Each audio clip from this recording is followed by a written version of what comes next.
Association, personnalité, sportif, entreprise. Le forum, c'est sur Fac Ensuite. Nous avons l'honneur d'accueillir aujourd'hui Anne-Claire Leduc.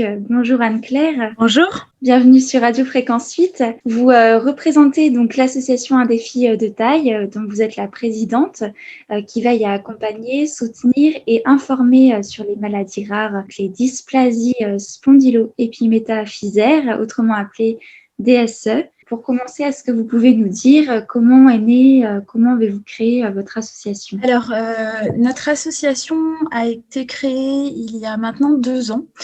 Moi, je suis la maman d'un petit garçon atteint d'une dysplasie spondylo-épiphysaire congénitale, un nom un peu barbare.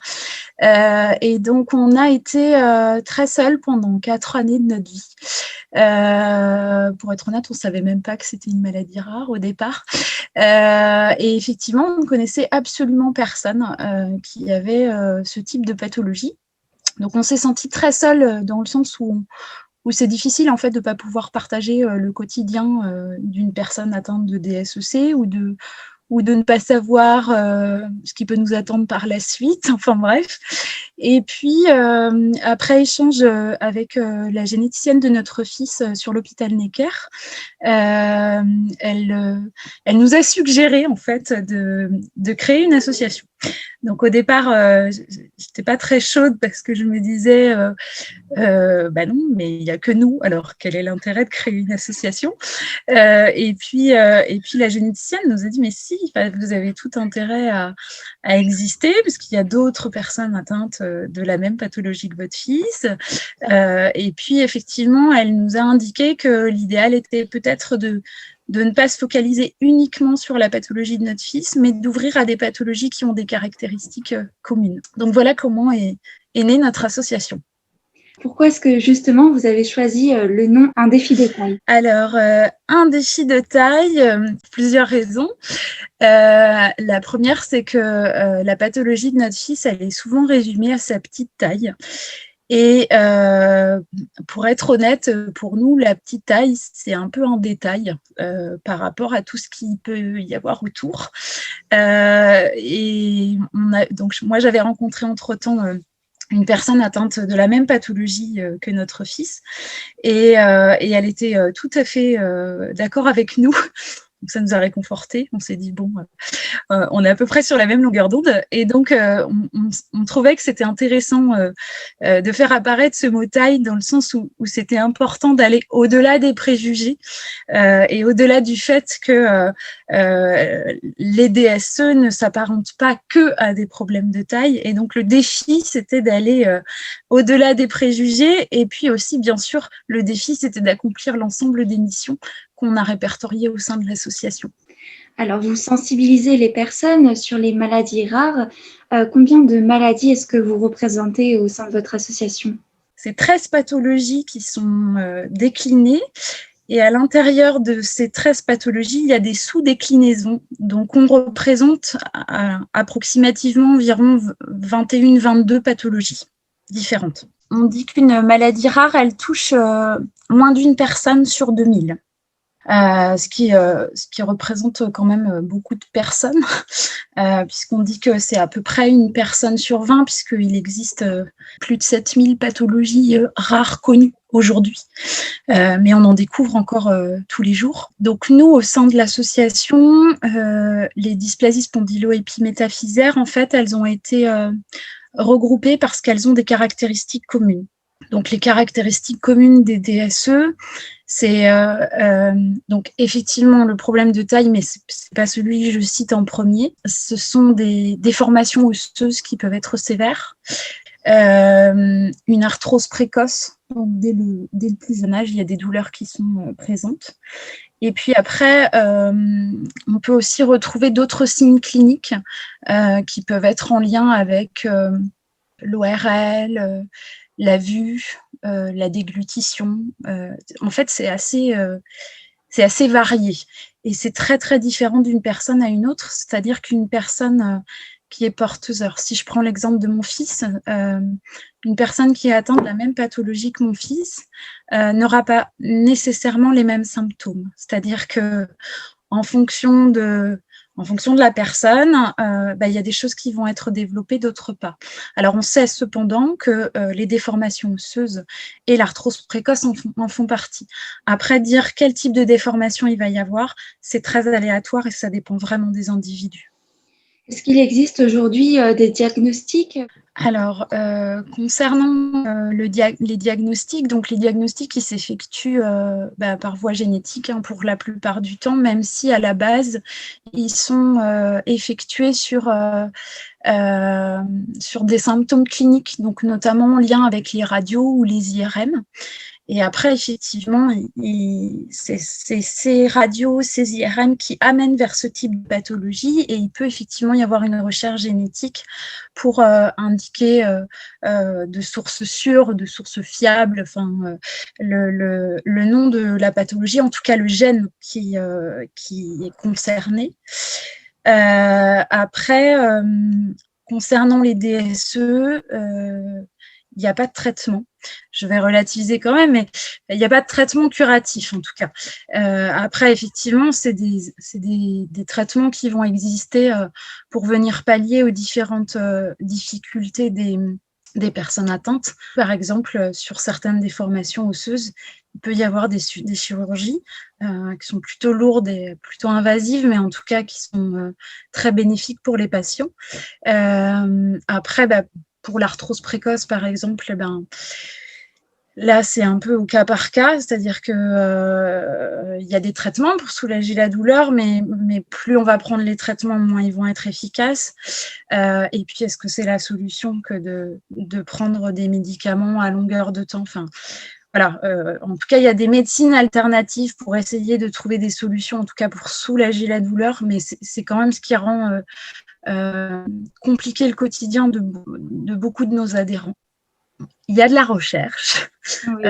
On l'a appris très récemment. On l'a appris au mois de décembre.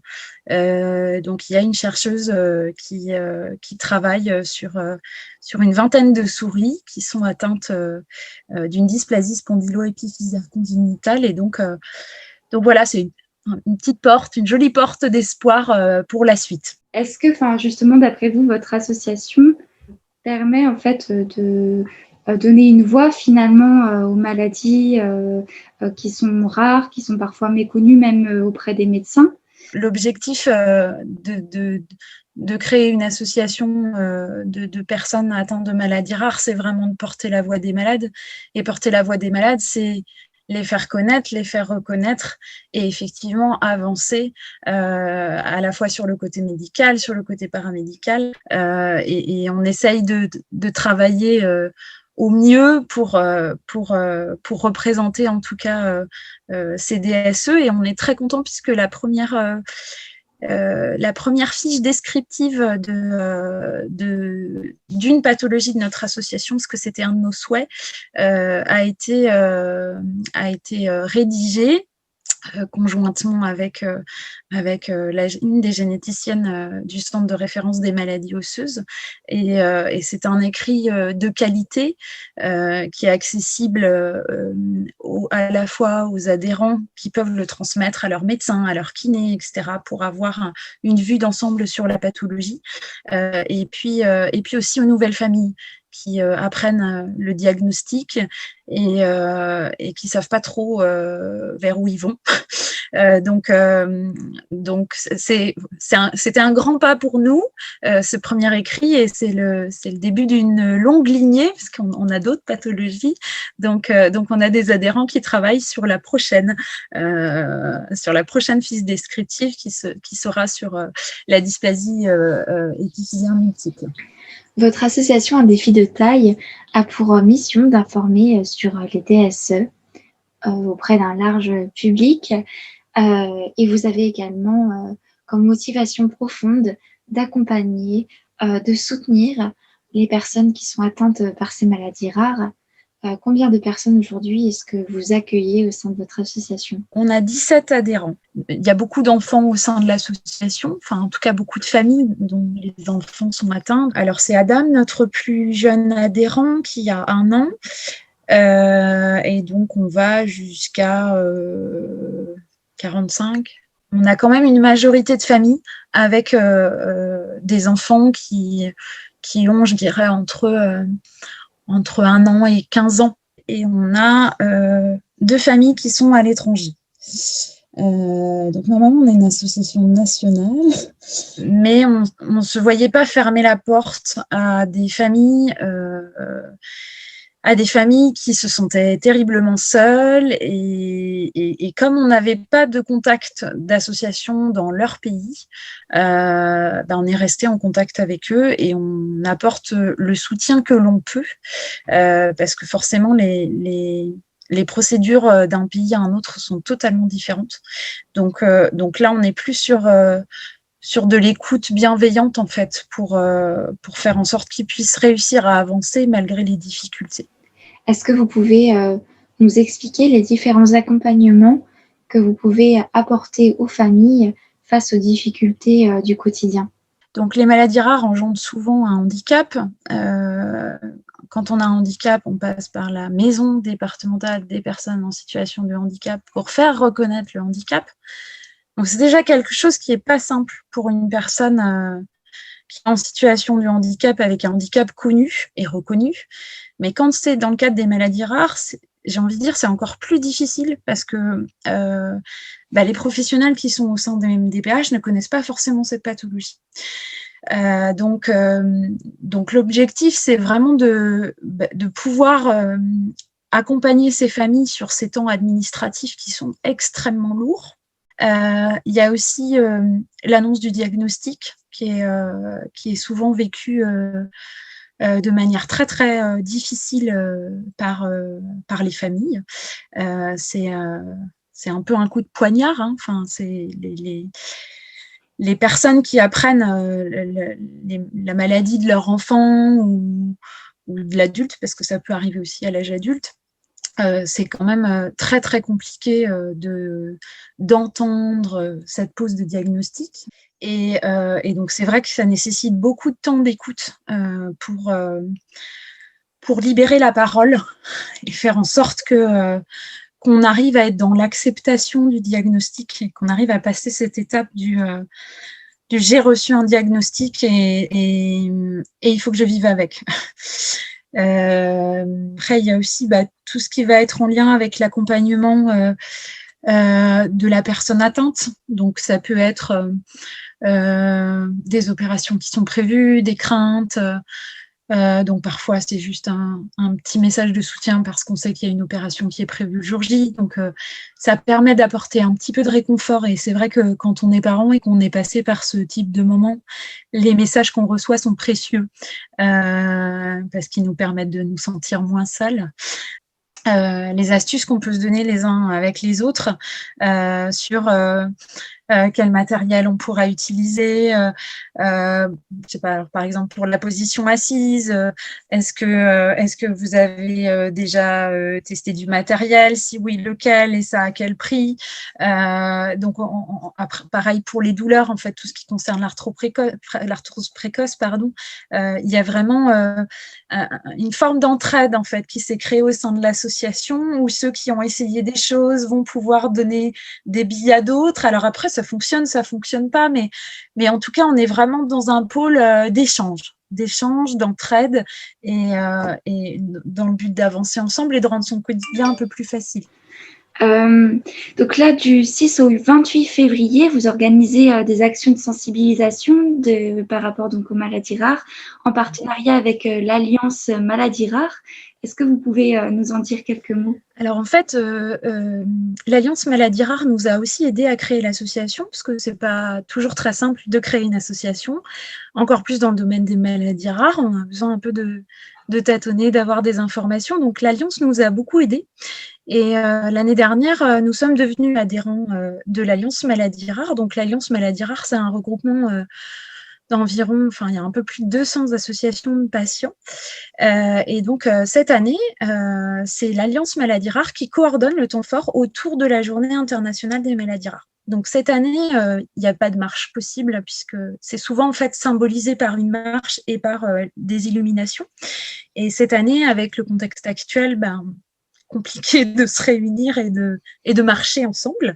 Donc l'Alliance Maladies Rares a proposé de réaliser un temps fort donc du 6 au 28 en arborant les couleurs des maladies rares, c'est-à-dire du multicolore, en diffusant un maximum l'information, parce que finalement l'objectif c'est de sensibiliser les gens, c'est de faire connaître ces noms de pathologies un peu barbares, et de ce fait, alors nous faisons partie de l'Alliance, ça nous a semblé tout à fait évident d'y participer à ce temps fort. Donc effectivement, depuis le 6 février, on a arboré les couleurs, et donc on est très très fiers parce que l'ensemble de nos adhérents a joué le jeu, et ça, on a trouvé ça vraiment super.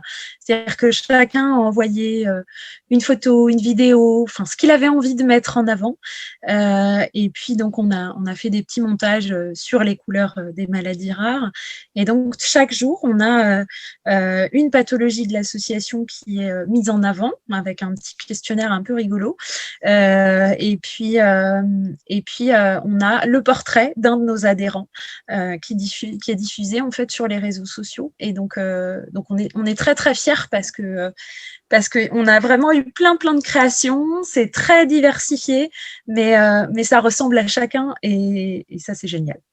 On a hâte de découvrir ça. Je vous remercie beaucoup, Anne-Claire Leduc, pour votre présence, pour votre confiance aussi, et on vous dit à très bientôt sur Radio Fréquence 8.